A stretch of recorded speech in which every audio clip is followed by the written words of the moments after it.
சற்று முன் வெளியான முக்கிய அறிவிப்பு எஸ்பிஐ வங்கியில் யாரெல்லாம் கணக்கு வச்சுருக்கீங்களோ அவங்களுக்கு 2 முக்கிய அறிவிப்புகளை இப்போ எஸ்பிஐ வங்கி வெளியிட்டிருக்காங்க. அது என்ன அறிவிப்பு அப்படின்ற முழு விவரம் தெரிஞ்சுக்க வீடியோ முழுமையாக பாருங்கள். அண்ட் ஃபர்ஸ்ட் டைம் இப்போ தான் நம்ம சேனலை பார்க்குறீங்க அப்படின்னா மறக்காமல் ஒரு லைக் பட்டனை தட்டி விட்டுருங்க. ஆல்ரெடி பார்த்துட்ருக்க வியூவர்ஸாக இருந்தீங்கன்னா கமெண்ட் பாக்ஸில் ஹாய்ன்னு சொல்லிட்டு போங்க. இப்போ வாங்க வீடியோக்குள்ளே போயிடலாம். இந்தியாவிலே மிகப்பெரிய பொதுத்துறை வங்கியாக விளங்கிட்டு இருக்கிறதுல மிக முக்கியமான வங்கி அப்படின்னு சொல்லி பார்த்தோம்னா இந்த ஸ்டேட் பேங்க் ஆஃப் இந்தியான்னு சொல்லக்கூடிய எஸ்பிஐ தான். எதனாலனா இதற்கு நிறைய வகையான வாடிக்கையாளர்கள் இருக்காங்க. நிறைய வகையான சலுகைகள் கொடுக்கறதுல இருந்து குறைந்த வட்டியில் வந்துட்டு பணம் கொடுக்கறது, இந்த மாதிரியான நிறைய விஷயங்கள் வந்து எஸ்பிஐ பண்ணுறதுனால வாடிக்கையாளர்கள் அப்படின்றதுமே ரொம்ப அதிகம்.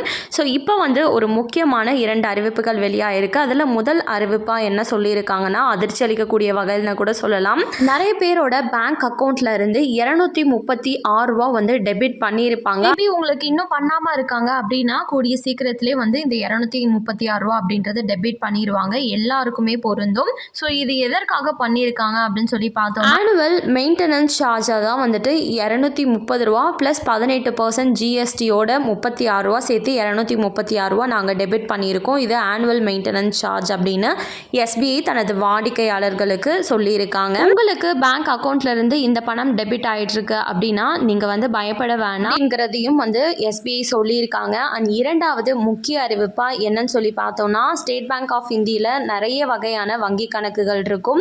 Savings bank, current bank account, business account, அப்புறம் ஸ்டூடெண்ட்ஸ்க்காக அக்கௌண்ட் ஓப்பன் பண்ணுறது, இந்த மாதிரி வெளிநாட்டில இருந்து வந்தவங்க பேங்க் அக்கௌண்ட் ஓப்பன் பண்ணுறதுன்னு சொல்லி அதற்கும் தனியாக ஒரு பேங்க் அக்கௌண்ட் நேம் வந்து கொடுத்துருப்பாங்க. எந்த வகையான பேங்க் அக்கௌண்ட் வச்சிருந்தாலுமே இதற்கு முன்னாடி நீங்கள் மினிமம் பேலன்ஸாக நகரப்புறத்தையும் பொறுத்து கிராமப்புறத்தையும் பொறுத்து 5000 இருந்து 500 வரையும் வந்து மினிமம் பேலன்ஸ் அப்படின்றது நம்ம பேங்க் அக்கௌண்ட்டில் வச்சுருக்கணும். ஆனால் இதற்கு மேலே வந்துட்டு நீங்கள் அந்த அமௌண்ட்டை வச்சுருக்கணும் மினிமம் பேலன்ஸாக அப்படின்ற எந்த ஒரு அவசியமும் கிடையாது.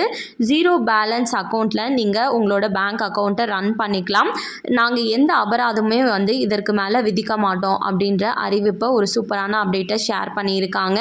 ஸோ மக்கள் அனைவருமே இனிமேல் பயப்படவே தேவையில்லை. மூன்றாவது ஒரு சூப்பரான அப்டேட்டையும் கொடுத்துருக்காங்க. அதாவது அடல் பென்ஷன் யோஜனா அப்படின்ற திட்டம் வந்துட்டு எஸ்பிஐ பேங்க்ல இருக்கிறதாகவும் அந்த ஸ்கீம் மூலமாக உங்களுக்கு மாதமே பார்த்தீங்கன்னா 1000 ரூபாயில இருந்து 5000 ரூபா வரையும் வந்துட்டு பணம் மாதம் உங்கள் பேங்க் அக்கௌண்ட்க்கு வந்து விழுகும். இந்த அமௌண்ட்டை பெறதுக்கு ஜஸ்ட் நீங்கள் வெறும் மாதம் ஒரு 42 ருபீஸ் வந்து பே பண்ணால் மட்டும் போதும் அப்படின்றத சொல்லியிருக்காங்க.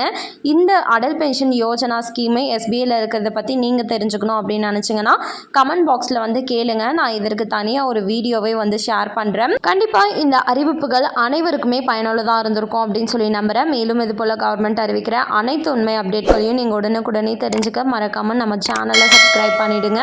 அப்படியே இந்த வீடியோ பிடிச்சிருந்தா மறக்காமல் ஒரு லைக் பட்டனையும் தட்டி விட்டுருங்க. நிறைய பேருக்கு ஷேரும் பண்ணுங்கள். அது மூலமாக அவங்களும் பயன்பெறட்டும். அண்ட் தேங்க்யூ ஃபார் வாட்சிங்.